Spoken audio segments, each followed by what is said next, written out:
Pai Celestial, ao iniciarmos o culto nesta manhã e ao começarmos esta série, pedimos que o Senhor tome o controle não apenas da apresentação falada, mas também do trabalho que estamos realizando através da transmissão ao vivo e da gravação desta série em DVDs. Pedimos que o Senhor abençoe, que aquilo que tentamos compartilhar aqui esteja disponível para o povo de Deus, onde quer que possam obter essas informações. Sabemos que estas são informações sagradas e que seres humanos só podem participar do compartilhamento disso se o Senhor lhes conceder a presença do seu Espírito Santo e se o Senhor tomar o controle de suas palavras e pensamentos, e pedimos que o Senhor faça isso neste momento. Perdoa meus pecados, purifica-me, limpa-me para que, assim, o Teu Espírito Santo possa transmitir aquilo que o Senhor tem para nós nesta série. E pedimos que o Senhor prepare o coração e a mente dos irmãos e irmãs que irão ouvir isso, para que possam receber e guardar essa mensagem, ficando mais preparados para dar uma resposta àqueles que têm perguntas sobre esses assuntos, e que essa verdade possa entrar em seus corações e operar uma transformação, tornando-os mais parecidos contigo em pensamento, palavra, ação e caráter. E agradecemos por essas coisas em nome de Jesus. Amém. Então, nós vamos estudar as 2 tábuas de Abacuque nesta série ao longo de um bom tempo. Essas são as 2 tábuas de Abacuque, o quadro de 1843 a 1850. Mas vamos começar colocando o clamor da meia-noite em seu devido lugar. Como já mencionei, boa parte dessas apresentações iniciais será uma revisão para aqueles de nós que já acompanham essa mensagem há algum tempo. Mas como estamos preparando uma série que tem o potencial de ser estudada por pessoas que são novas nessa mensagem, precisamos apresentar algumas ideias básicas para elas para o DVD. E vamos começar com o clamor da meia-noite.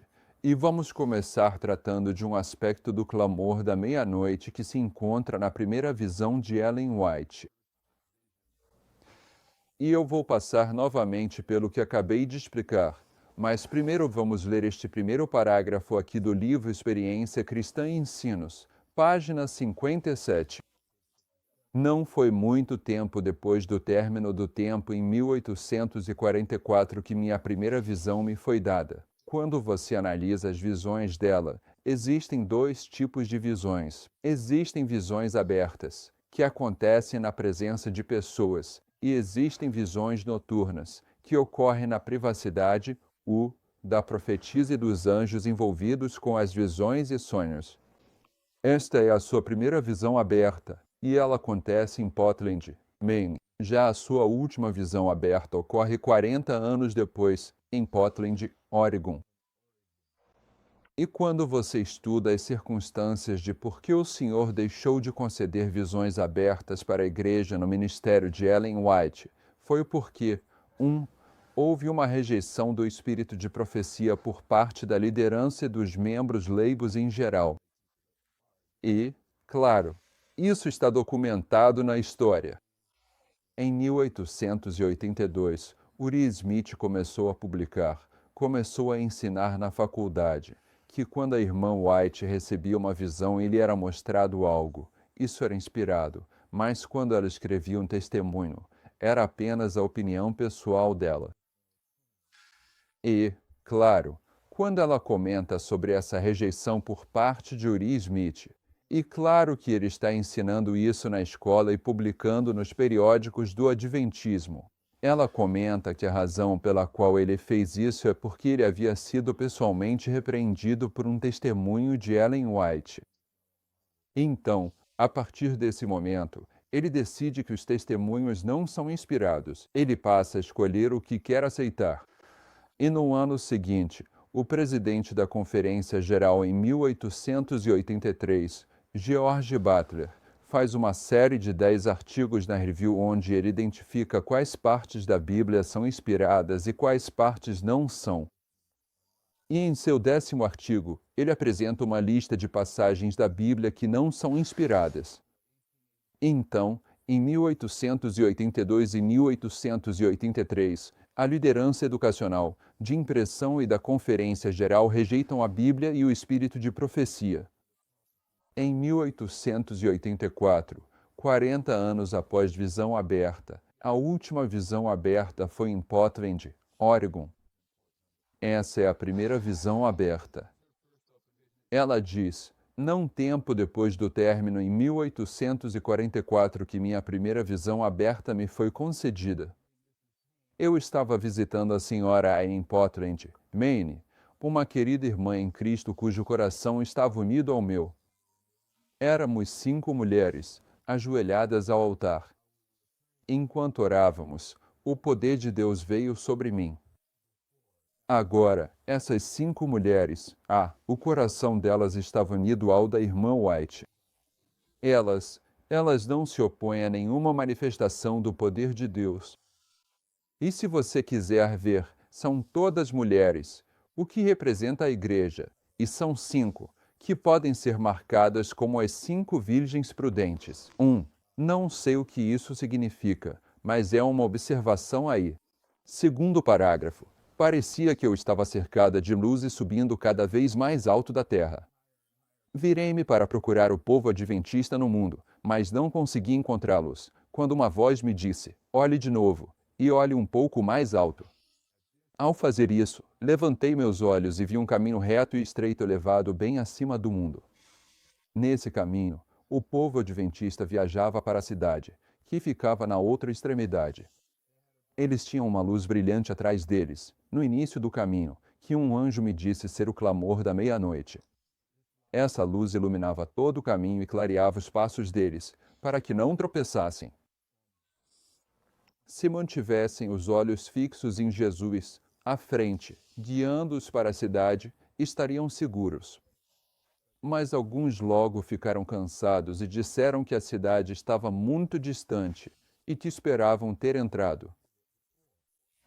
Então Jesus os animava, levantando seu glorioso braço direito, e de seu braço saía uma luz, que se espalhava sobre o grupo dos adventistas, e eles gritavam, Aleluia. Outros, imprudentemente, negaram a luz que estava atrás deles e disseram que não foi Deus quem os guiou até ali. A luz atrás deles se apagou, deixando seus pés em completa escuridão, e eles tropeçaram e perderam de vista o sinal de Jesus, caindo do caminho, descendo para o mundo escuro e perverso abaixo.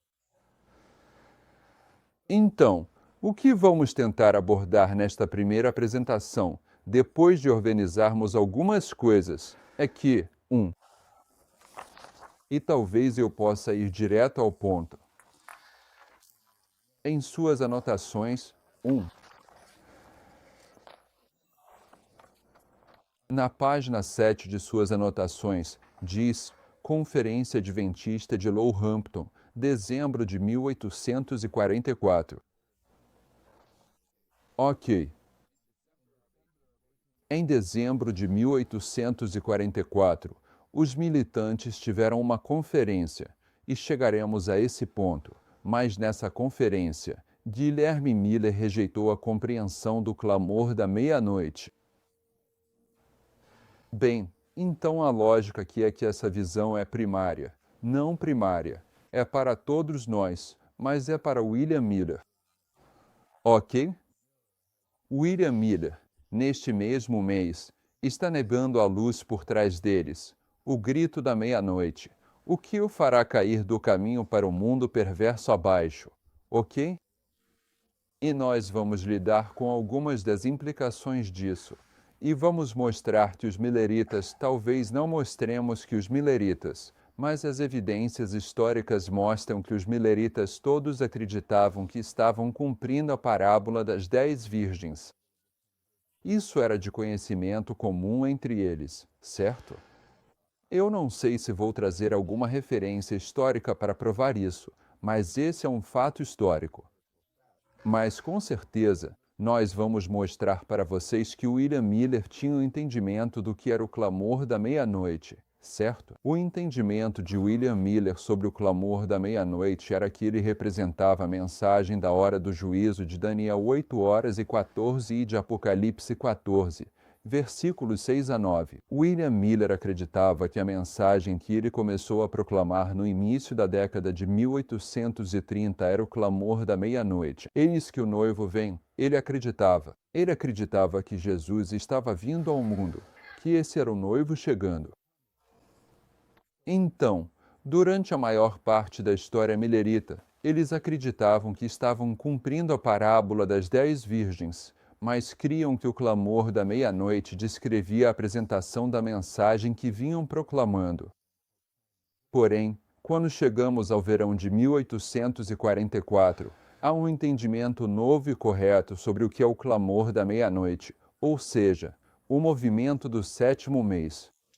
Jesus virá no 10º dia do 7º mês. Esse é o verdadeiro clamor da meia-noite. Então, quando Miller vai rejeitar, em dezembro de 1844, o verdadeiro clamor da meia-noite, ele está rejeitando a história do verão de 1844. Ele está dizendo, isso não é do Senhor. E ele volta à sua posição antiga, de que é apenas a mensagem em geral dos anos 1830. Então, vamos tentar mostrar isso aqui, porque precisamos entender. Quero que vocês entendam as dinâmicas ligadas à história do clamor da meia-noite. 1. O motivo pelo qual quero que vocês entendam isso é que, se vocês não entendem o 25:20 como os mileritas entendiam, então não podem compreender o clamor da meia-noite. E se você não consegue entender o clamor da meia-noite como os mileritas entendiam, você cai do caminho para o mundo ímpio abaixo. E o que vamos fazer nesta apresentação é começar com algumas dessas verdades neste quadro que são rejeitadas, abertamente rejeitadas, pelo Adventismo hoje. O Instituto de Pesquisa Bíblica da Igreja Adventista do Sétimo Dia e a maioria dos teólogos do Adventismo rejeitam o 25:20, certo? Sem dúvida vamos tratar disso biblicamente à medida que avançarmos, mas vamos começar mostrando que Ellen White apoia total e completamente o 25:20. O Instituto de Pesquisa Bíblica, a maioria dos teólogos do Adventismo hoje, rejeitam a compreensão pioneira sobre o contínuo. Vamos mostrar isso para vocês. Para começar, vamos mostrar isso depois na Bíblia. Mas, para começar, vamos mostrar que, se você rejeita a compreensão pioneira de que o contínuo é o paganismo, você está rejeitando o espírito de profecia. O Instituto de Pesquisa Bíblica da Igreja Adventista do Sétimo Dia rejeita, publicamente, a compreensão pioneira das trombetas. Estas são a 5ª e a 6ª trombeta. Vamos começar, nas primeiras apresentações que fizermos, mostrando que, se você rejeita a compreensão pioneira das trombetas, está rejeitando o espírito de profecia. No Adventismo hoje, a maioria das pessoas é muito vaga, na melhor das hipóteses, sobre os 1290 e os 1335. Se você não tem a compreensão pioneira dos 1335, então você não tem a justificativa bíblica para identificar o tempo de demora que chegou em 22 de março de 1844. E se você não entende o tempo de demora, então não pode compreender a dinâmica do clamor da meia-noite. E se você não entende o clamor da meia-noite, você cai do caminho para o mundo ímpio abaixo. Então nós vamos mostrar essas verdades neste quadro. 1. Em termos do endosso preto no branco do espírito de profecia. E depois vamos passar e dissecar isso pela palavra de Deus. Mas antes de fazermos isso, precisamos ver o que cercava a história milerita, o que produz o clamor da meia-noite.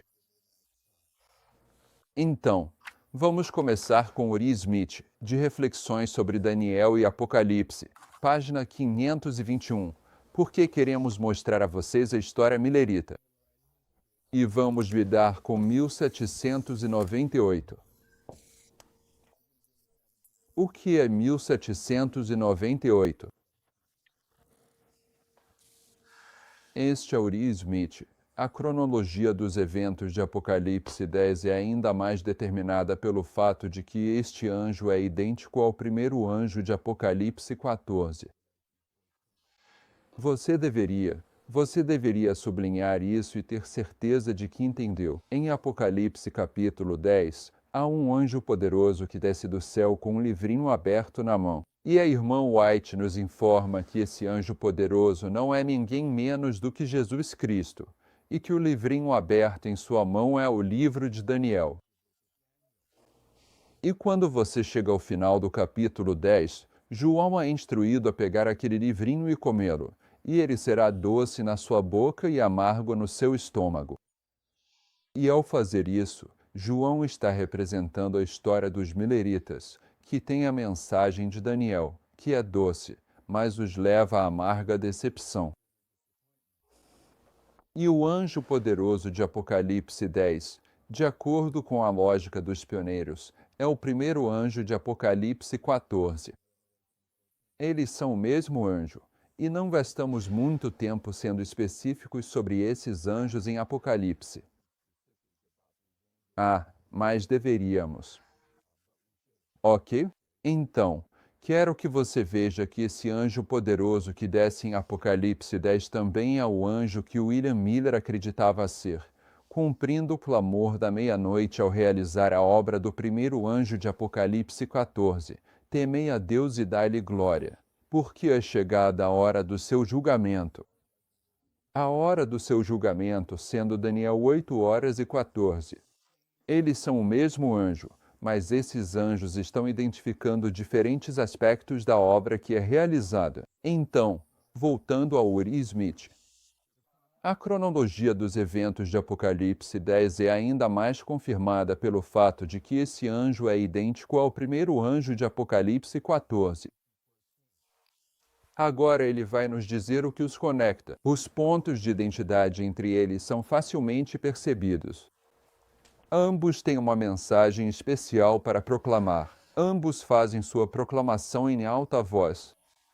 Ambos usam uma linguagem semelhante, referindo-se ao grande Criador como o fazedor do céu e da terra, do mar e de tudo o que neles há. E ambos proclamam o tempo, um jurando que o tempo não será mais, e o outro proclamando que chegou a hora do juízo de Deus.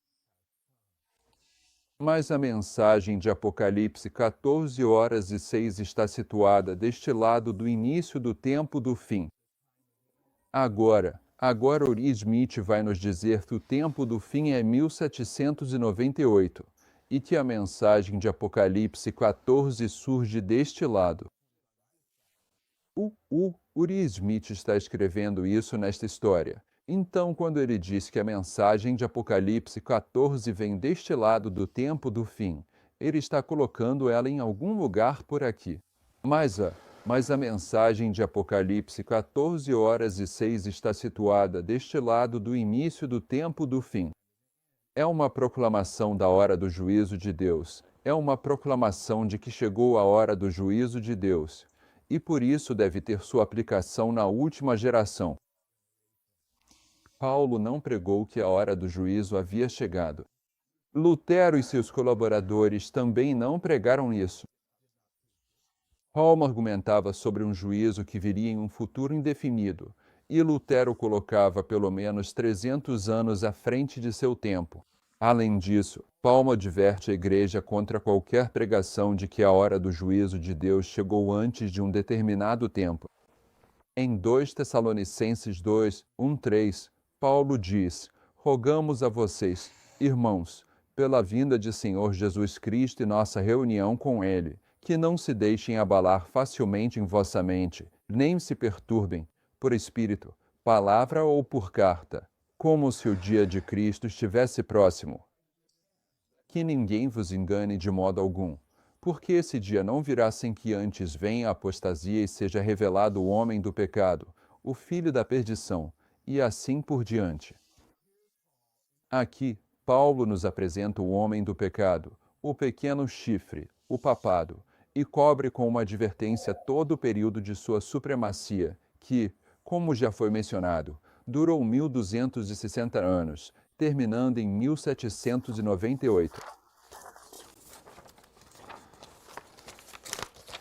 Em 1798, portanto, a restrição contra proclamar que o dia de Cristo está próximo cessou. Em 1798, o tempo do fim começou.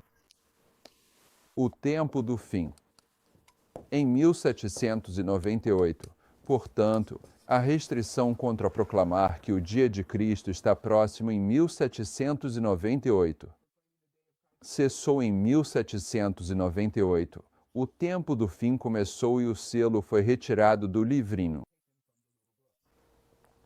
Desde esse período, portanto, o anjo de Apocalipse 14 saiu para proclamar sua mensagem. Agora, repare no que ele diz. Ele está dizendo, se você perceber que desde 1798 a mensagem do primeiro anjo foi proclamada, o anjo de Apocalipse 14. Então, em 1798, o primeiro anjo de Apocalipse 14 chega à história, trazendo consigo uma mensagem importante para a humanidade. Compreensão dos pioneiros, absolutamente correta, sem margem para erro. Desde esse período, portanto, o anjo de Apocalipse 14 saiu proclamando que chegou a hora do juízo de Deus, e é também desde esse tempo que o anjo do capítulo 10 tomou sua posição sobre o mar e sobre a terra e jurou que não haveria mais demora. Quanto à identidade deles, não pode haver dúvida, e todos os argumentos que servem para identificar um são igualmente eficazes no caso do outro. Não precisamos entrar em nenhum argumento aqui para mostrar que a geração atual está testemunhando o cumprimento dessas duas profecias. Na pregação do Advento, especialmente de 1840 a 1844, começou o seu cumprimento pleno e detalhado. Então agora ele está marcando 1840 e 1844, e está fazendo isso em referência ao primeiro anjo de Apocalipse 14, que chegou em 1798. Mas ele vai marcar esse primeiro anjo aqui em 1840. E ele não vai dizer dessa forma, mas é aqui que a mensagem do primeiro anjo é fortalecida, embora ele ainda esteja marcando a mesma história e conectando-as na pregação do Advento, especialmente de 1840 a 1844, começou o seu cumprimento pleno e detalhado. A posição desse anjo, com um pé sobre o mar e outro sobre a terra, indica a ampla extensão de sua proclamação por mar e terra. Se essa mensagem tivesse sido destinada apenas a um país, teria sido suficiente para o anjo tomar sua posição somente em terra, mas ele tem um pé sobre o mar, do que podemos inferir que essa mensagem cruzaria o oceano e se estenderia às várias nações e divisões do globo. E essa inferência é reforçada pelo fato de que a proclamação do Advento mencionada acima realmente chegou a todas as estações missionárias do mundo. Mais sobre isso no capítulo 14, e nós sabemos disso. A partir de 1840, a mensagem do primeiro anjo, de acordo com a irmã White, é levada a todas as estações missionárias do mundo. Ele está citando ela aqui. 1. Isso é realizado quando o princípio diano da profecia bíblica é confirmado com o colapso do Império Otomano. Não estamos lidando com os detalhes neste momento. Estamos apenas tentando colocar algumas coisas no lugar sobre a história dos mileritas para que possamos entender a dinâmica do clamor da meia-noite. Certo, em 1833, temos a queda das estrelas. Tudo bem. Comento sobre isso em O Grande Conflito. Na página 333, em 1833, 2 anos depois de Miller começar a apresentar em público as evidências de sua breve vinda. Quando Miller começou a apresentar? 1831, e ele começou a escrever artigos publicados. Isso não significa que ele esteja no púlpito em 1831, mas ele começou a publicar em 1831. Em 1833, 2 anos depois de Miller, surgiram os últimos sinais: as estrelas cairão do céu. Mateus 24h29. E João, no Apocalipse, declarou ao contemplar em visão as cenas que anunciariam o dia de Deus: as estrelas do céu caíram sobre a terra, como a figueira deixa cair seus figos verdes, abalada por vento forte. Esta profecia teve um cumprimento impressionante e surpreendente na grande chuva de meteoros de 13 de novembro de 1833. E repare, este é o testemunho de William Miller. Eu gosto deste testemunho. Você provavelmente também gostará. No sábado, depois do café da manhã. Então, como diríamos isso hoje? Sábado. Ele não saberia disso. Ele não era um guardador do sábado. Ele nunca se tornou um guardador do sábado. Mas, no sábado, depois do café da manhã, no verão de 1833, sentei-me à minha escrivaninha para examinar algum ponto e, ao me levantar para ir trabalhar, veio até mim com mais força do que nunca. Vai e conte isso ao mundo. A impressão foi repentina e veio força que me afundei na cadeira dizendo: eu não posso ir, Senhor. Por que não? Parecia ser a resposta, e então as desculpas vieram à tona, falta de habilidade. Mas meu sofrimento se tornou tão grande que entrei em um pacto solene com Deus de que, se ele abrisse o caminho, eu iria e cumpriria meu dever para com o mundo.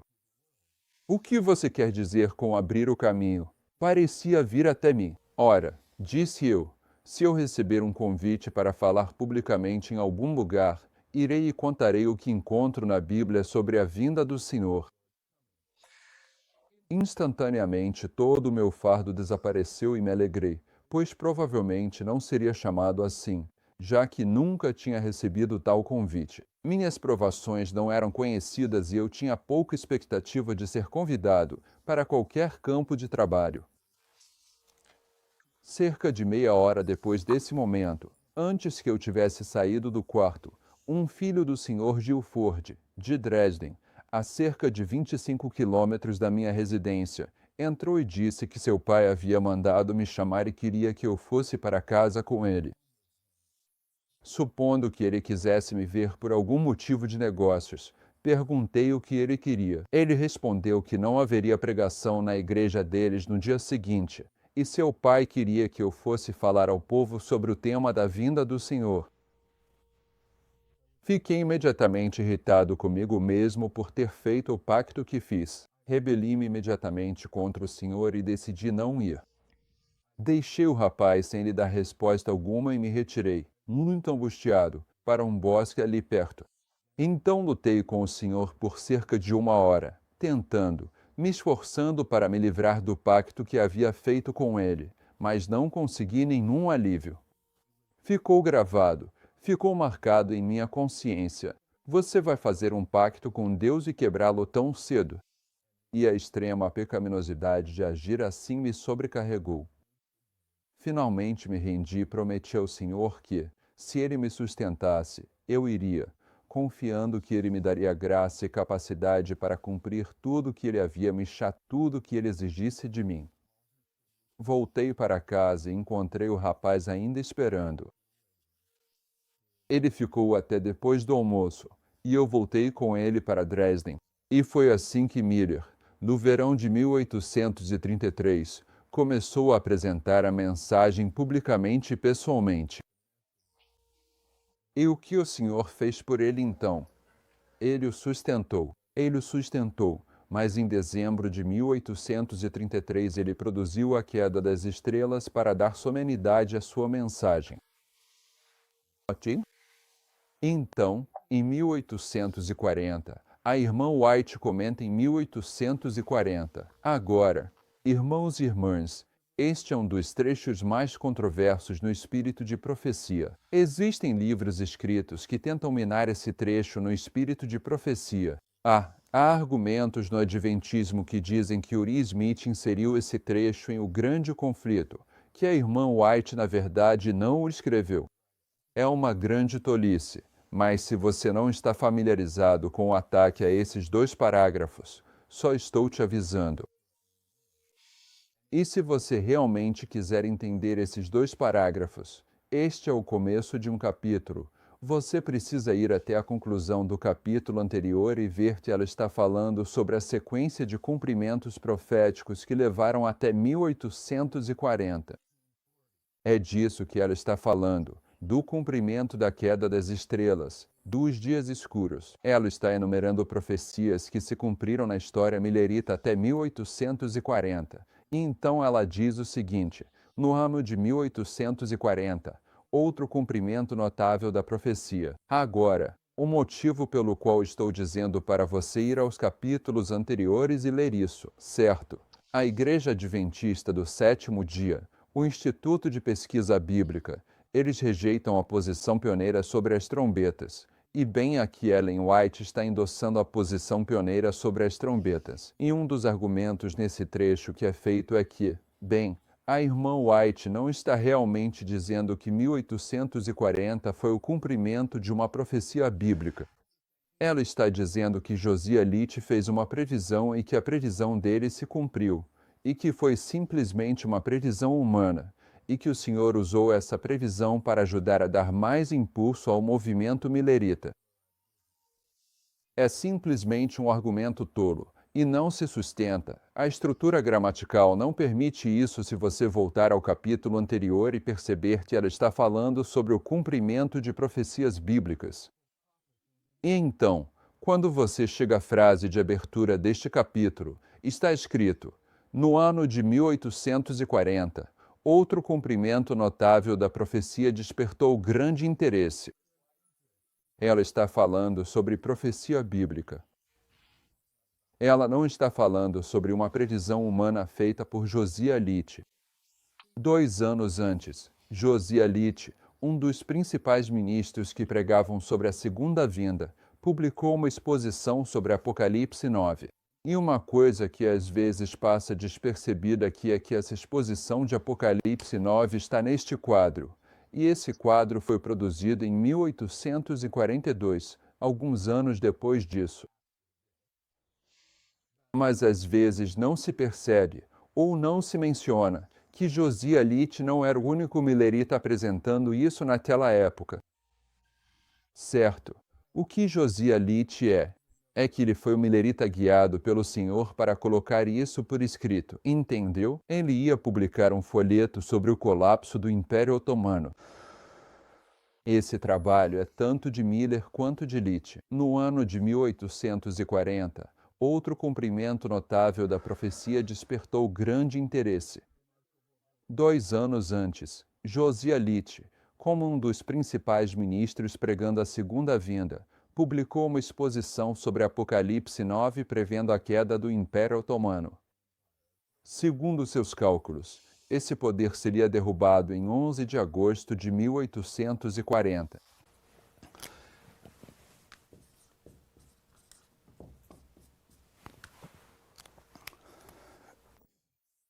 Quando se poderia esperar que o poder otomano em Constantinopla fosse quebrado? E isso, acredito, será constatado exatamente no tempo especificado. A Turquia, por meio de seus embaixadores, aceitou a proteção das potências aliadas da Europa e assim se colocou sob o controle das nações cristãs.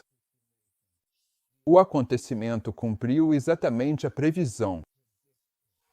Não é uma previsão de Isaiah Fitch. É a previsão da palavra de Deus. Quando isso se tornou conhecido, multidões se convenceram da correção dos princípios de interpretação profética adotados por Miller e seus associados, e um impulso extraordinário foi dado ao movimento adventista. Homens instruídos e de posição uniram-se a Miller, tanto na pregação quanto na publicação de suas ideias, e de 1840 a 1844, o trabalho se expandiu rapidamente. Agora, lembre-se. Uri Smith nos disse que o primeiro anjo de Apocalipse 14 chegou em 1798, mas é o mesmo anjo que o anjo de Apocalipse 10. E este é o anjo de Apocalipse 10. Como sabemos disso? Nós sabemos. Não vamos gastar tempo com isso, mas vou te dizer como sabemos. Porque em Apocalipse 10, João é instruído a ir pegar o livrinho da mão do anjo e comê-lo, e ele se tornará doce na tua boca. A mensagem milerita se torna doce em 11 de agosto de 1840, porque eles estavam há 2 anos prevendo o colapso do Império Otomano com base no princípio diano da profecia bíblica, e todo mundo achava que eles eram um bando de idiotas por fazerem isso. Mas quando aconteceu, como ela disse, o evento cumpriu exatamente a previsão. A mensagem que eles estavam proclamando se tornou doce em suas bocas.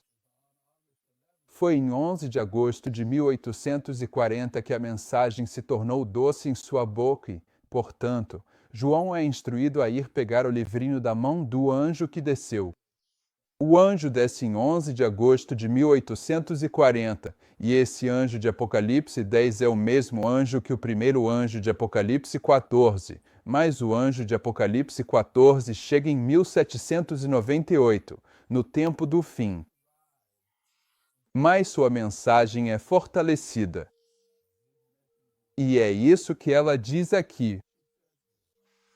Quando isso se tornou conhecido, multidões foram convencidas da correção dos princípios de interpretação profética adotados por Miller e seus associados.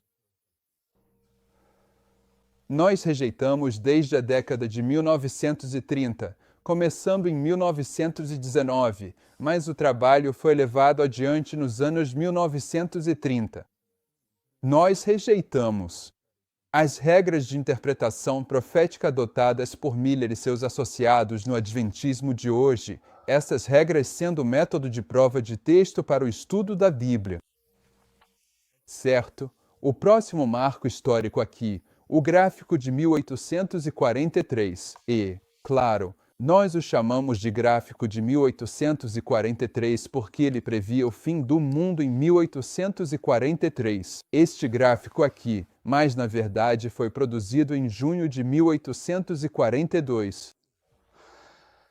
A irmã White diz o seguinte: eu vi que o gráfico de 1843 foi dirigido pela mão do Senhor e que não deveria ser alterado, que os números estavam como ele queria e que sua mão estava sobre ele e escondeu um erro em alguns dos números, de modo que ninguém poderia vê-lo até que sua mão fosse retirada. Este gráfico é definitivamente um marco, entra para a história, e a irmã White afirma isso. A irmã White nos diz que a produção deste gráfico foi um cumprimento de Abacuque 2, então é um marco profético. Ele surge em maio de 1842, que é quando foi produzido. Porque em junho de 1842, as igrejas protestantes vão fechar suas portas. E o segundo anjo chega. Observe esta próxima citação de Testemunhos, volume 1, página 21. Em junho de 1842, Miller deu seu segundo ciclo de palestras na igreja da Rua Casco, em Portland, Maine. Com poucas exceções, as diferentes denominações fecharam as portas das igrejas contra o Senhor. Moleiro. A irmã White nos informa que, como cristãos adventistas do sétimo dia, devemos aprender a raciocinar da causa ao efeito. A causa que levou as igrejas protestantes a fecharem suas portas foi a introdução deste gráfico. Quando esse gráfico foi apresentado em maio, as igrejas protestantes então decidiram que os milleritas eram um bando de fanáticos iludidos. Certo, a primeira decepção, vou estender um pouco mais aqui.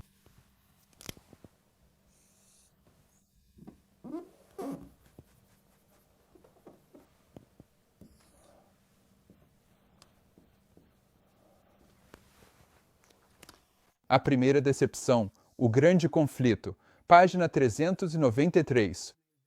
Já em 1842, a orientação proficia para escrever a visão e torná-la clara sobre tábuas, para que corra aquele que a ler. Ele sugeriu a Charles Fitch um gráfico profético para ilustrar as visões de Daniel Apocalipse. Quem é Charles Fitch? Bem, Charles Fitch morreu pouco antes da Grande Decepção de 22 de outubro de 1844. Morreu porque pegou pneumonia, acredito, por ter feito um batismo no inverno. Mas a irmã White tem uma visão de Charles Fitch em A Terra Renovada, e os irmãos Stockman e Fitch perguntam a ela sobre o que aconteceu na Terra depois que eles foram sepultados. E ela apenas disse: "Não se preocupe com isso, cara. A glória deste lugar excede tudo o que aconteceu na Terra." Isso é uma paráfrase, mas Charles Fitch é um homem redimido. Ele foi visto na Terra, feito novo. E o que mais Charles Fitch fez além de produzir este gráfico? Ele foi quem, no verão de 1844, publicou o primeiro artigo dizendo que as igrejas protestantes eram Babilônia e que precisávamos sair delas. Então Charles Fitch é alguém que estava sendo usado pelo Senhor nessa história. E ele prepara este gráfico. Em maio de 1842, ele será publicado. A publicação deste gráfico foi considerada como o cumprimento da ordem de Abacuque. Ninguém, porém, percebeu então um aparente atraso no cumprimento da visão. Um tempo de demora é apresentado na mesma profecia. Após a decepção, essa escritura passou a ter um significado especial. A visão ainda está para um tempo determinado, mas no fim falará e não mentirá. Ainda que demore, espera por ela, porque certamente virá, não tardará. O justo viverá pela fé. E o tempo de demora é a primeira decepção, e ela chega. Em 22 de março de 1844. O motivo de acontecer nesse momento é que os mileritas estavam prevendo o fim do mundo em 1843, mas estavam usando a contagem bíblica do tempo. E o ano começou. O ano de 1843 começou em 21 de março de 1843. A contagem bíblica, não o calendário que usamos hoje. Então, o fim de 1843, biblicamente, naquele período, seria 21 de março de 1844. E quando o Senhor não veio nesse período de tempo, em 1843, a primeira decepção acontece bem aqui. Em 22 de março de 1844. Essa é a primeira decepção. E esse é o tempo de demora.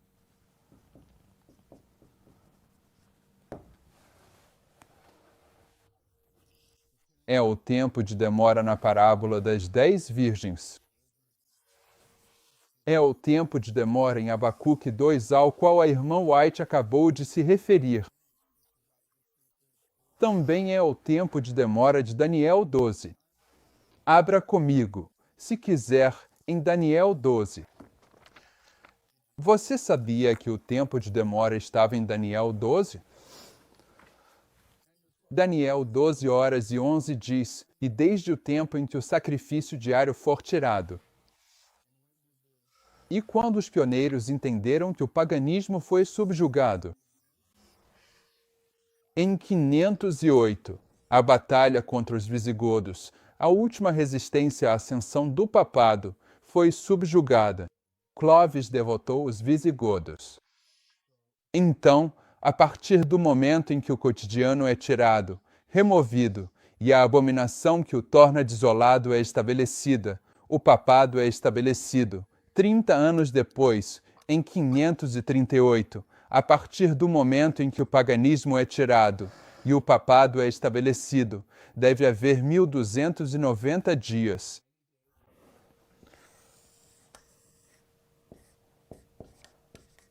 Qual é o próximo verso?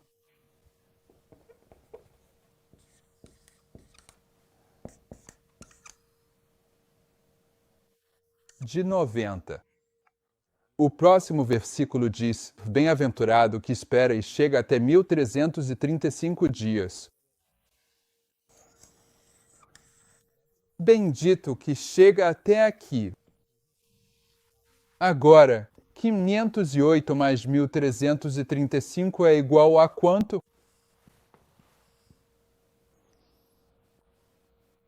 1843. Abençoado seja ele. Chegamos a 1843. Tudo bem, então como é esse o tempo de espera? É isso que estou dizendo. Estou dizendo que 1335 marca o tempo de espera.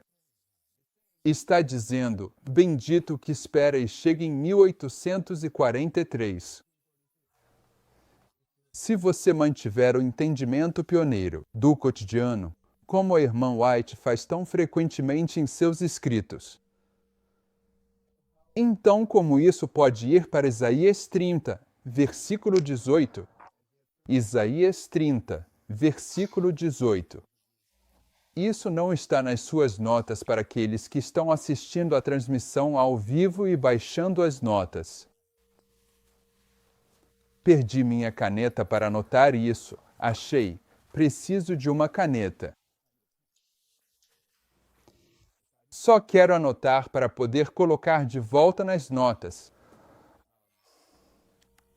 Fomos para Daniel 12, versículos 11 e 12, em Isaías 30. Acho que é o versículo 18, não é? Isaías 30, 2.18. O Senhor esperará. Quem espera? O Senhor. Quem é o Senhor na parábola das 10 virgens?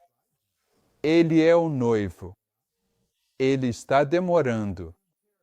Portanto, o noivo tardará e será exaltado.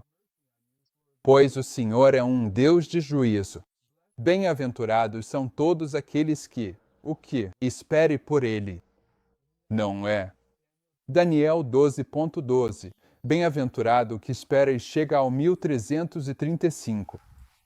Então, quando é que o noivo demora? Ele permanece em 22 de março de 1844. Há uma bênção associada a enfrentar a primeira decepção e depois esperar. É uma bênção chegar a esse ponto na história. E quando você chegar aqui, você terá que esperar. Espere. O que você vai esperar? Vá até Abacuque. Abacuque. É exatamente a isso que a irmã White estava se referindo, o que acabamos de ler em grande conflito. Mas vamos guardar isso na memória, porque todas essas escrituras andam juntas. Se você usar o método do texto de prova da profecia bíblica, se não o fizer, se usar o método de profecia bíblica que foi adotado na década de 1930, você descobrirá isso. Você tem que determinar qual é a história em torno de Daniel, e qual é a história em torno de Isaías, e qual é a história em torno de Abacuque. E esses contextos históricos significam que você não tem justificativa para ligar esses versículos. Mas se você simplesmente deixar que a Bíblia seja sua própria autoridade e estabelecer a verdade por meio do texto de prova, indo linha sobre linha, então você percebe que todos os profetas estão falando sobre o mesmo ponto na história, no fim do mundo, e todos estão contando a mesma história. Então, em Abacuque 2, versículo 3, diz, pois, a visão. Vamos para o versículo 2. E o Senhor respondeu e disse-me, escreve a visão e torna-a bem legível sobre tábuas. Irmã, por que você não descreve isso para nós, que em 1842, em cumprimento de Abacuque 2, Charles Fitt produziu este quadro? Então, este quadro é o que no versículo 2? É a visão. Escreve a visão e torna-a bem legível sobre tábuas, para que aquele que a ler possa correr. Porque a visão ainda está para vir no tempo determinado, mas no fim falará e não mentirá, ainda que demore. A visão demorou. Como chamamos esse gráfico? Nós o chamamos de gráfico de 1843, porque ele está prevendo o fim do mundo. Embora a visão, o que? Fique. Quando é o tempo de espera de 1843? 22 de março de 1843. E o que diz o versículo 3 de Abacuque 2? Ainda que demore, espera por ela. E quando vai acontecer?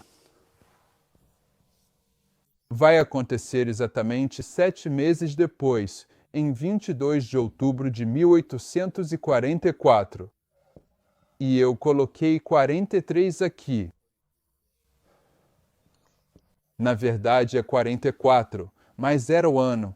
Era o último dia do ano de 1843, o ano bíblico. Enfim, a bênção de chegar ao 1334 era a bênção de chegar a essa história que o Senhor vai realizar. O que nessa história? Ele vai realizar, bem aqui, o clamor da meia-noite.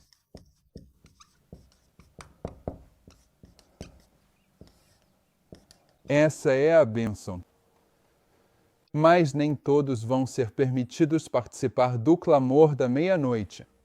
Há algumas pessoas que estão caminhando ao longo dessa história profética com os mileritas, que estão ali, não por causa de sua própria experiência pessoal com Jesus Cristo, não por seu próprio estudo pessoal da palavra de Deus. Eles estão ali por medo, e o Senhor determina que, antes que o clamor da meia-noite chegue, ele vai separar esses irmãos desse movimento. E como ele faz isso? A primeira decepção.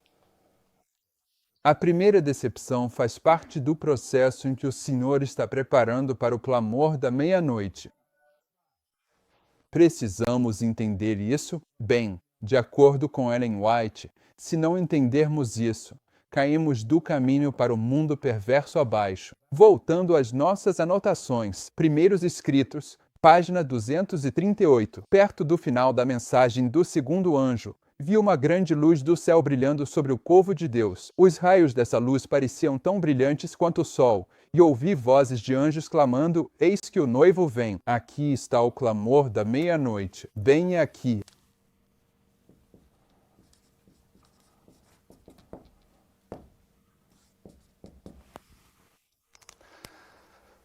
Esse foi o clamor da meia-noite, que daria poder à mensagem do segundo anjo. E o que ele deveria fazer? Muito bem, irmãos e irmãs, é isso que eu quero que vocês vejam, se puderem. É por isso que gastamos tempo com Uriah Smith. Uriah disse que os pioneiros entenderam que a mensagem do primeiro anjo chegou em 1798, mas foi fortalecida com o colapso do Império Otomano em 1840. Todas as mensagens chegam em um momento específico e, a partir daí, são ativadas. A segunda mensagem do anjo chega em junho de 1842, quando as igrejas protestantes começam a fechar suas portas para a mensagem milerita. Mas quando é que o clamor da meia-noite é fortalecido? A irmã White acabou de dizer que este era o clamor da meia-noite, que daria poder à mensagem do segundo anjo. O segundo anjo agora está fortalecido. Claro. A terceira mensagem angélica chega em 22 de outubro de 1844. E quando a mensagem do terceiro anjo é capacitada? Quando o poderoso anjo de Apocalipse 18 se junta a ele. Cada mensagem chega à história e depois é fortalecida. Você precisa entender isso. Certo, clamor da meia-noite que daria poder à mensagem do segundo anjo. Anjos foram enviados do céu para despertar os santos desanimados e prepará-los para a grande obra que estava diante deles. Os mais talentosos não foram os primeiros a receber essa mensagem. Quem foi o primeiro a receber essa mensagem? Não, não, não, não, não, não, não. William Miller não foi o primeiro a receber essa mensagem. Muito pelo contrário. William Miller é o último a receber essa mensagem. O que era William Miller? Ele era o mais talentoso. Em termos de compreensão da mensagem, ele tinha o melhor entendimento da mensagem entre todos aqueles homens. Ele era o ponto de referência. Diz que os mais talentosos não foram os primeiros a receber esta mensagem. Quem foi o primeiro? Samuel Snow. Se você ler isso aí, ela está meio que dizendo isso. Samuel Snow não era o mais talentoso porque foi o primeiro a recebê-lo. Tenha isso em mente. Logo após 1844, Samuel Snow decide que é Elias, profeta, e entra em delírio. Isso é simplesmente inacreditável. Anjos foram enviados aos humildes e devotados, e os constrangeram a levantar o clamor: eis que o noivo vem, saía ao seu encontro. Aqueles que receberam o clamor se apressaram e, no poder do Espírito Santo, proclamaram a mensagem e despertaram seus irmãos desanimados. Essa obra não se firmou na sabedoria e no conhecimento dos homens, mas no poder de Deus e de seus santos. Os mais espirituais receberam esta mensagem, mas a neve foi a mais espiritual. E aqueles que antes lideravam o trabalho foram os últimos a receber e ajudar a aumentar o clamor. Quero que você perceba isso. Aqueles que antes lideravam o trabalho foram os últimos. Quem liderou o trabalho anteriormente? Guilherme Miller. E é um fato histórico que a última pessoa a aceitar a mensagem do grito da meia-noite foi William Miller. Ok. Observe. Grande controvérsia, 376. Não vou ler, mas se você já se perguntou de onde vem esse conceito de 50.000, ela está dizendo que no tempo da mensagem do segundo anjo, no poder do clamor da meia-noite, há 50.000 que deixam as igrejas. Vou ler a última frase ali. Por isso, eles se sentiram justificados. Agora, vamos ler tudo. Eu sei porque está aí agora. Não é por causa dos 50.000 grande controvérsia. 376. Como Miller, à medida que seu trabalho tendia a fortalecer as igrejas, por um tempo, foi visto com favor. Mas, à medida que ministros e líderes religiosos se posicionaram contra a doutrina adventista e desejaram suprimir toda agitação sobre o assunto, não apenas a combateram do púlpito, mas negaram aos seus membros o privilégio de assistir, pregar sobre a segunda vinda ou até mesmo de falar sobre sua esperança nas reuniões sociais da igreja. Ele chega a um ponto, com a mensagem profética no tempo de Miller, em que você não tem permissão para apresentá-la na igreja. E você não pode nem mesmo apresentá-la na privacidade da sua própria casa, em uma reunião social. Ok, claro, a reunião social aqui é o que hoje chamaríamos de culto de oração, segundo a terminologia de Ellen White. Mas você entendeu o recado. Esses líderes na igreja adventista hoje que estão lidando com aqueles que estudam e proíbem a mensagem na igreja, dizendo que não podem nem compartilhá-la em suas casas. Isso está prefigurado no movimento millerita. Assim, os crentes se encontraram em grande provação e perplexidade. Eles amavam suas igrejas e relutavam em se separar delas, mas ao verem o testemunho da palavra de Deus sendo suprimido, e seu direito de investigar o quê? Diz que é o direito deles de investigar a reforma do vestuário? O direito deles de investigar a mensagem de saúde? Não, o direito deles de investigar as profecias foi negado, e eles sentiram que a lealdade a Deus os proibia de se submeter. Aqueles que procuraram excluir o testemunho da palavra de Deus, eles não podiam considerar como constituindo a Igreja de Cristo o pilar e fundamento da verdade. Por isso, sentiram-se justificados em se separar de sua antiga ligação. No verão de 1844, cerca de 50.000 pessoas se retiraram das igrejas. Então é daqui que vem o número que leva ao grande desapontamento de 22 de outubro, de 50.000 pessoas. Agora aqui, do livro de Ellen Dunstedt's Foundation of Seventh-day Adventist Message and Mission, você tem a descrição do entendimento de Miller sobre o clamor da meia-noite, que eu já mencionei para você. Mas aqui está isso explicado para você. Miller acreditava que, a partir desta história aqui, a proclamação de Daniel 8h14 e o primeiro anjo de Apocalipse 14, essa proclamação, a hora do juízo de Deus chegou. Ele acreditava que isso estava identificando a segunda vinda de Cristo. Ele acreditava que essa mensagem, Daniel 8h14 e as profecias conectadas, era a mensagem: eis que o noivo vem, eis que Jesus está vindo. Este é o clamor da meia-noite. Então, Miller acreditava que toda essa história era o clamor da meia-noite, mas a irmã White está nos dizendo que o clamor da meia-noite foi realizado bem aqui. Certo? Há 2 clamores da meia-noite. Quando Samuel Snow publica sua apresentação sobre o clamor da meia-noite, qual é o título? O verdadeiro clamor da meia-noite. A única razão pela qual ele diz que é o verdadeiro clamor da meia-noite é porque ele está ciente de um ensinamento millerita que isso contradiz. Ele diz: este é o verdadeiro. Certo, nós já lemos esta próxima citação, o verdadeiro clamor da meia-noite. Já lemos essa passagem na citação anterior. Diz que os mais espirituais receberam essa mensagem primeiro, e aqueles que anteriormente lideravam a obra foram os últimos a receber e ajudar a fortalecer o clamor. Agora vamos falar um pouco sobre William Miller.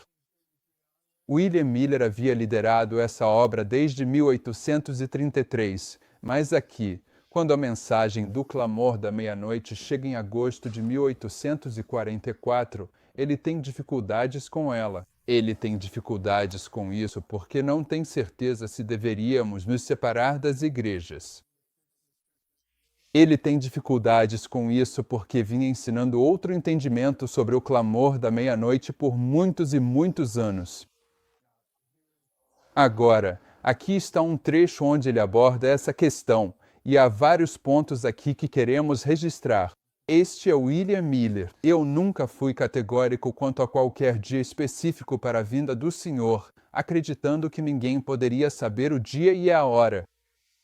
Em todas as minhas palestras publicadas, pode-se ver na página de título sobre o ano de 1843. Em todas as minhas palestras orais, eu invariavelmente dizia ao meu público que os períodos terminariam em 1843, se não houvesse erro no meu cálculo, mas que eu não poderia afirmar que o fim não poderia vir até antes desse tempo, e que eles deveriam estar sempre preparados. Em 1842, alguns dos irmãos pregavam com grande convicção o ano exato e me censuravam por colocar um "se". A que isso está se referindo?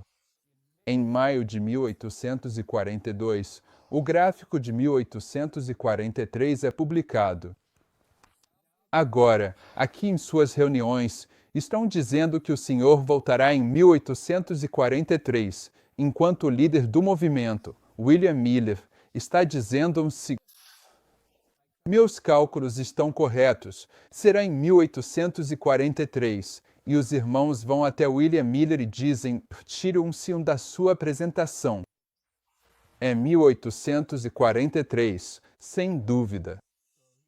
Então ele está comentando sobre o que acontece quando Abacuque 2 se cumpre, porque Abacuque 2 se cumpre com a publicação desse gráfico.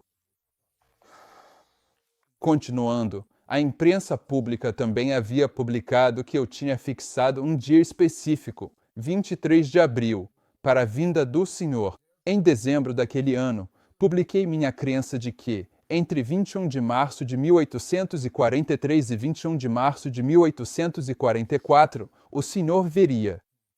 Percebe o cálculo do tempo dos caraítas.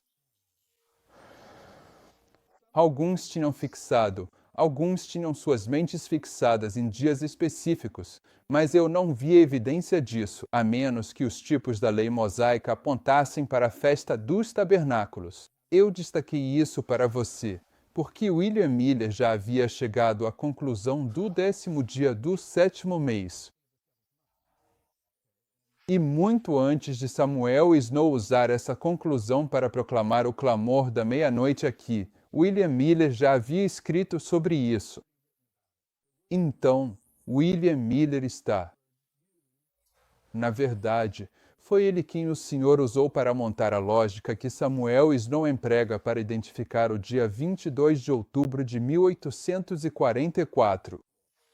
Continuando com Miller, durante o ano de 1843, as mais violentas denúncias foram lançadas sobre mim e sobre aqueles que estavam comigo pela imprensa e por alguns púlpitos. Nossas motivações foram atacadas, nossos princípios deturpados, nossos caracteres difamados. O que significa traduziu para mim? Acho que traduziu é o que acontece quando você acerta alguém com uma espada e corta a pessoa ao meio. Eles estão sendo cortados, mastigados e cuspidos, certo? O tempo passou, e o dia 21 de março de 1844 se foi sem que testemunhássemos a vinda do Senhor. Nossa decepção foi grande, e muitos não andaram mais conosco. Esse tempo de ruptura, essa primeira decepção, ela purifica o movimento millerita. Procurei uma referência, em algum lugar que li, tenho certeza que está nas minhas anotações, de que antes desse período, a partir de 1840, estimava-se que havia 200.000 milleritas. Certo, mas quando você chega aqui, são 50.000, e o que tirou os outros 150.000 foi essa primeira decepção. Muitos já não andam mais com isso. Em seguida, continuando com Miller. Antes disso, no outono de 1843, alguns dos meus irmãos começaram a chamar as igrejas de Babilônia e a insistir nisso, que era dever dos adventistas saírem delas. Isso me entristeceu muito. E não só o efeito foi muito ruim, mas eu considerava isso uma distorção da palavra de Deus, uma torção das Escrituras. Então ele está tendo um problema com a mensagem do segundo anjo, o que vai tornar mais difícil para ele aceitar a verdadeira mensagem do clamor da meia-noite. Ele está lutando, mas a prática se espalhou amplamente. A partir daquele momento, as igrejas, como era de se esperar, foram fechadas para nós. Isso nos prejudicou muito, de modo que muitos não quiseram ouvir a verdade. Isso criou um sentimento profundo de hostilidade entre os adventistas e aqueles que não abraçaram a doutrina, de modo que a maioria dos adventistas foi separada de suas respectivas igrejas. Esse foi um resultado que eu nunca desejei nem esperei, mas foi provocado por circunstâncias imprevistas. Então, só podíamos agir de acordo com a posição em que fomos colocados. Quando passou o tempo que eu havia publicado, reconheci francamente minha decepção em relação ao período exato, mas minha fé permaneceu inalterada em qualquer aspecto essencial. Portanto, continuei meus trabalhos, principalmente no Oeste, durante o verão de 1844, até o chamado movimento do 7º mês. Você pode até perceber ali um certo desdém, porque ele vai deixar isso de lado e vai determinar que isso é falso. E, sem dúvida, ele está escrevendo isso depois de já ter feito isso. Ele diz, o movimento do 7º mês, como é chamado, eu não tive participação nisso, exceto pelo fato de ter escrito uma carta 18 meses antes. Ele escreveu essa carta onde apresenta os tipos que Samuel Snow vai usar para fazer a previsão do clamor da meia-noite. Apenas escrevi uma carta 18 meses antes apresentando as observâncias sobre a lei mosaica, que apontavam para aquele mês como o tempo provável em que o advento poderia ser esperado. Isso foi escrito porque alguns estavam procurando por dias específicos na primavera. No entanto, eu não esperava que se fizesse um uso tão injustificado desses tópicos. Que alguém considerasse a crença em uma evidência tão meramente inferencial como um teste para a salvação. Então ele está falando sobre Samuel Snow, usando seu trabalho para prever o dia 22 de outubro de 1844. Ele diz: "Eu nunca imaginei que alguém pegaria uma apresentação tão superficial e a transformaria em uma questão de salvação." Ele está bastante frustrado quando escreve isso. Portanto, eu não tive comunhão com esse movimento até cerca de 2 ou 3 semanas antes do dia 22 de outubro. Aqueles que antes lideravam o trabalho foram os últimos a receber a mensagem do clamor da meia-noite. 2 ou 3 semanas antes, na verdade, aqui embaixo, temos a carta onde ele aceita em 6 de outubro. Portanto, eu não tive comunhão com esse movimento até cerca de 2 ou 3 semanas antes do dia 22 de outubro. Ao ver que isso havia ganhado tanta força e considerando que era um provável momento no tempo, fui convencido de que era obra de Deus. E senti que, se isso passasse, eu ficaria ainda mais desapontado do que fiquei na minha primeira data publicada. Agora, aqui está uma carta que ele escreveu para Imes. Querido irmão Imes, 6 de outubro de 1844, 16 dias antes do grande desapontamento. Vejo uma glória no 7º mês que nunca tinha visto antes. Embora o Senhor já tivesse me mostrado o significado típico do 7º mês há 1 ano e meio, eu ainda não tinha compreendido a força dos tipos. Agora, bendito seja o nome do Senhor, vejo uma beleza, uma harmonia e uma concordância nas Escrituras, pelas quais orei por tanto tempo, mas não. Vi até hoje, graças ao Senhor, ó minha alma. Que Snow, sejam abençoados por abrir meus olhos. Estou quase em casa. Glória, glória. Isso escreveu 6 de outubro. O que lemos, ele escreveu após rejeitar o clamor da meia-noite. Ele repensou sobre isso. Ele diz que aquilo era fanatismo. Então você pode perceber, não sei se é sarcasmo, mas o desprezo que ele tinha. Certo, no livro de Dunsted, Mensagem e Missão Adventista do 7º Dia, falando sobre o clamor da meia-noite, ele reconhece que Snow tirou o esboço básico da mensagem do clamor da meia-noite de um trabalho que Miller havia preparado 1 ano e meio antes. Pulando esse por causa do tempo, vamos para o próximo trecho de Dunsted, do livro Mensagem e Missão, página 96. Diz que, por meses, os cálculos de Snow despertaram pouca atenção. Snow publicou seu trabalho lá em março de 1844. Mas isso não impactou ninguém. Até chegar ao acampamento de Zeter, de 12 a 17 de agosto de 1844.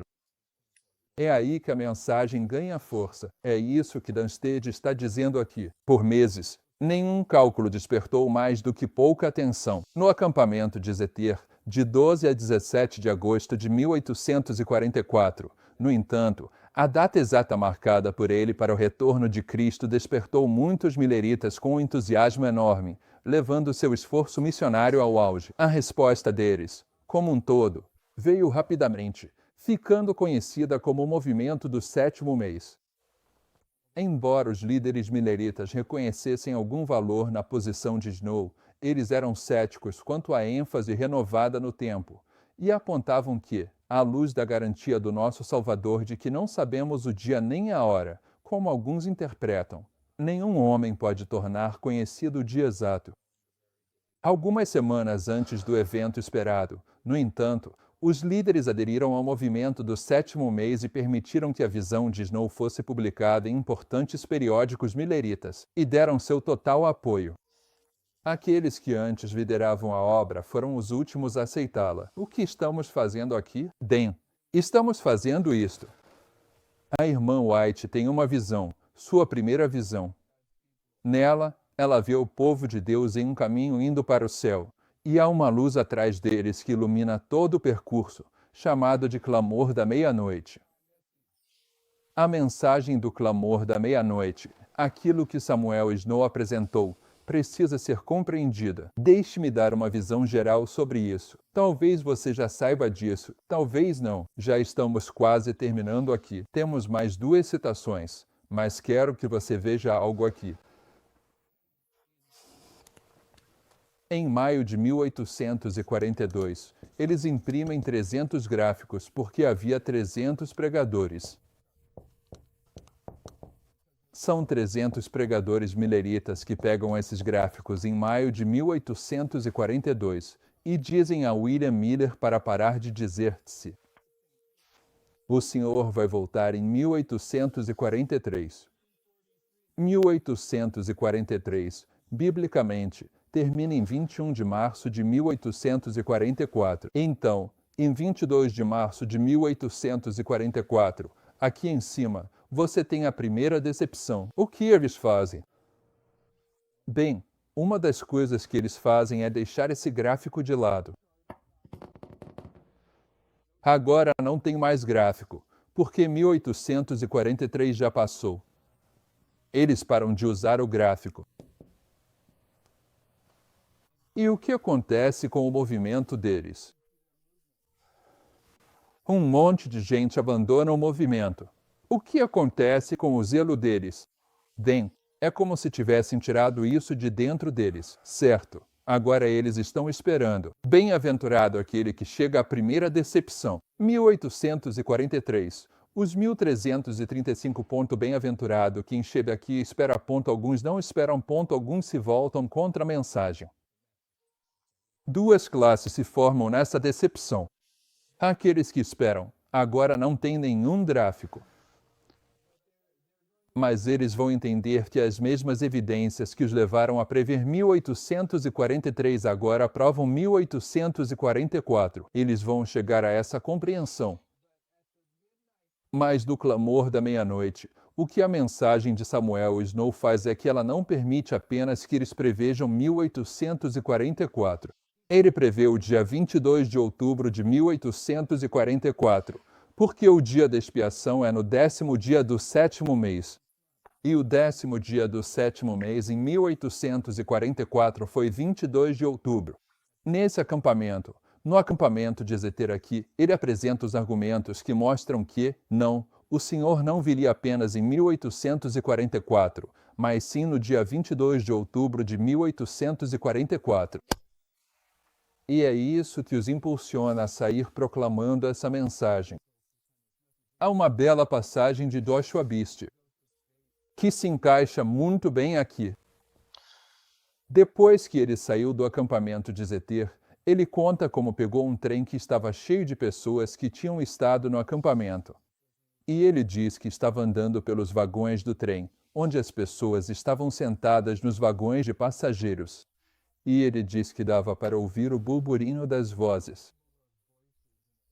E o que se ouvia repetidamente era: eis que o noivo vem. Eis o noivo.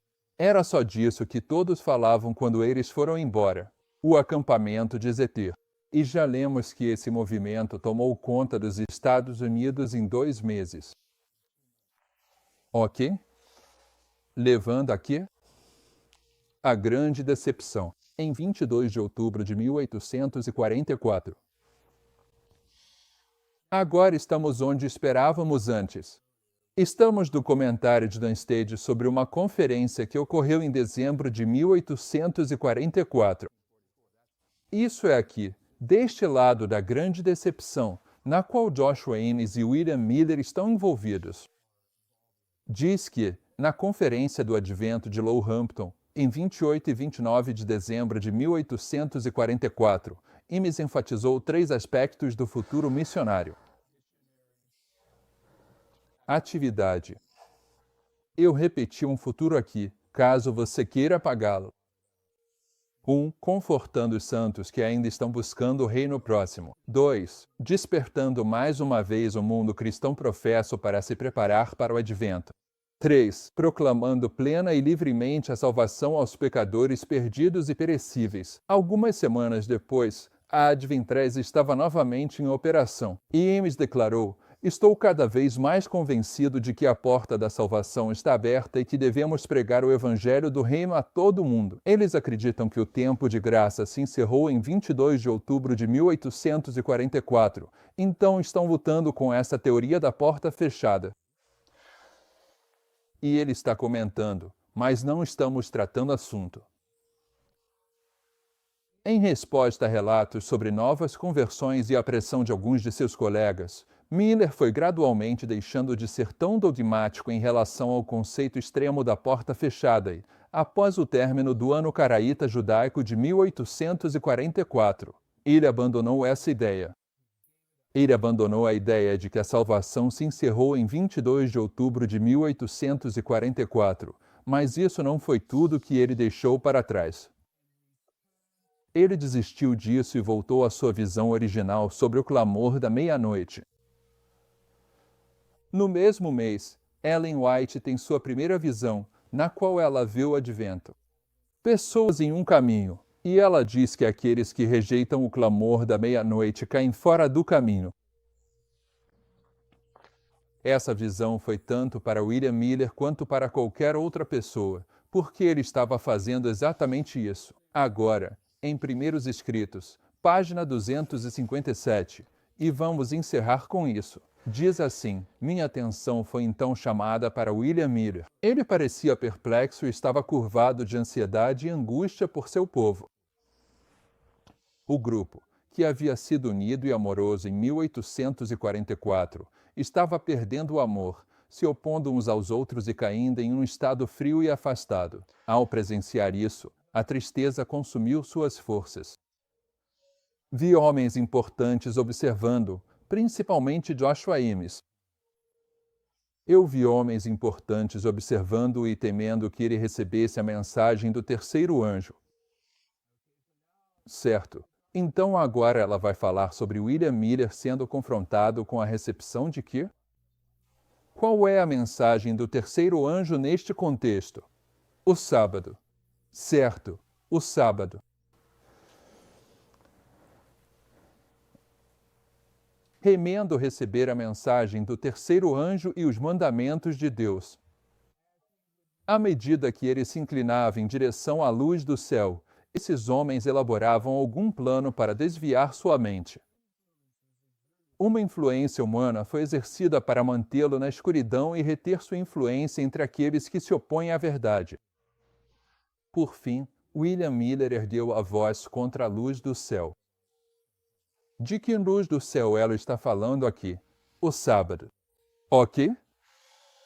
Ele falhou em não receber a mensagem, o que explicaria completamente sua decepção e lançaria luz e glória sobre o passado, o que teria revigorado suas energias exaustas, iluminado sua esperança e levado-o a glorificar a Deus.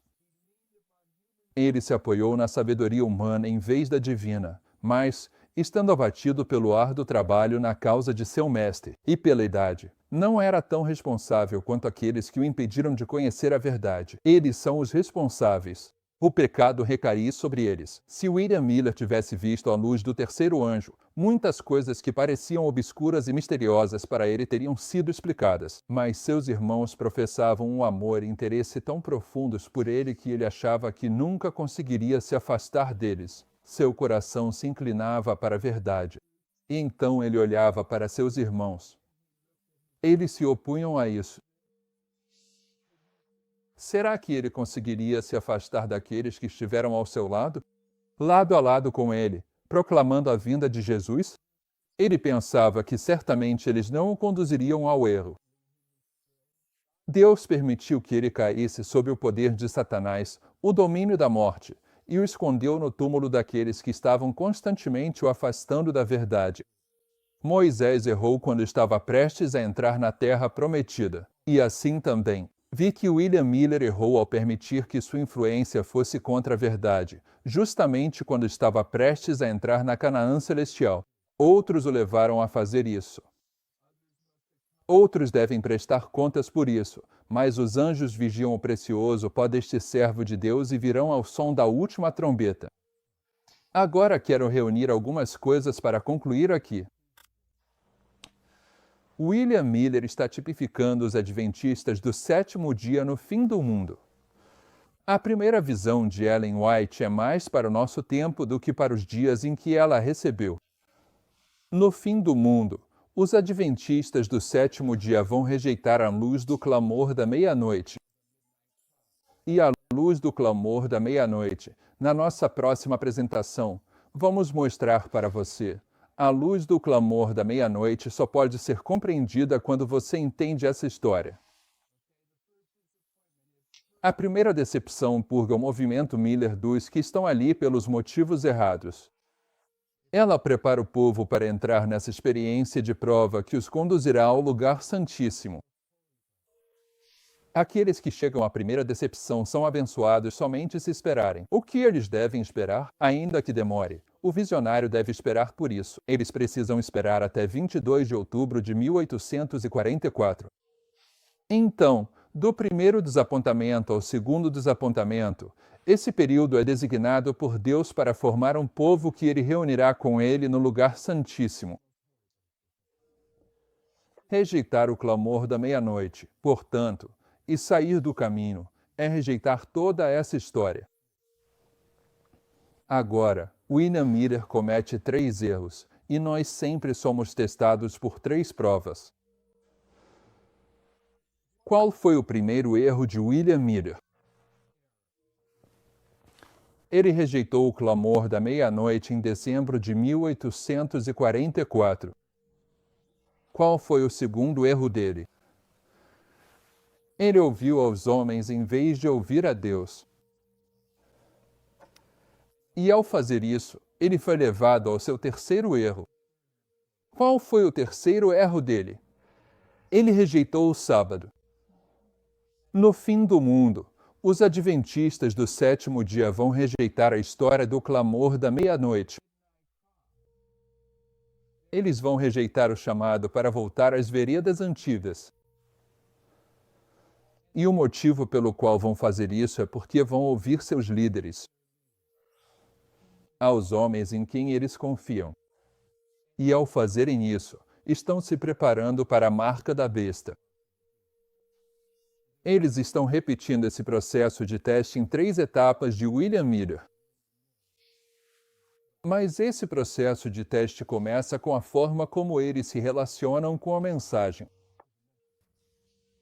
Em torno do clamor da meia-noite, a história que envolve o clamor da meia-noite, as profecias que estabelecem o clamor da meia-noite.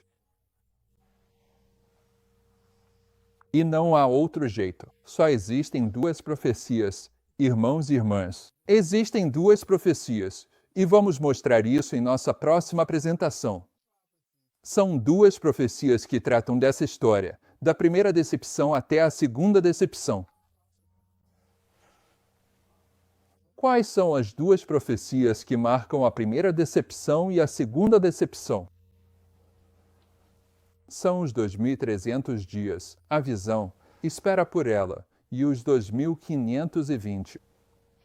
Rejeitar os 2.520, rejeitar o clamor da meia-noite, rejeitar o clamor da meia-noite, é cair do caminho para o mundo indo abaixo. Vamos tratar disso amanhã de manhã. Vamos orar?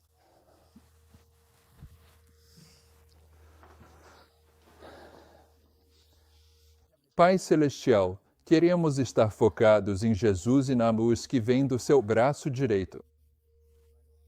Queremos manter nossos olhos nele, para permanecermos no caminho. E queremos receber e aceitar a música produzida pelo clamor da meia-noite em nossa história passada. Pedimos que permita que o Teu Espírito Santo traga essa história para um foco melhor para nós, para que possamos entender as implicações que ela tem para nós aqui, no fim do mundo. A irmã White nos diz que, quando alguém cai, isso deve servir como um farol de advertência para nós, e queremos entender que o fracasso de William Miller no final de sua vida é um farol de advertência para nós aqui no fim do mundo. Que temos a possibilidade de repetir seus 3 erros à medida que nos aproximamos da lei dominical. Que isso não aconteça com nenhum de nós que estamos estudando essas coisas. Pedimos em nome de Jesus. Amém.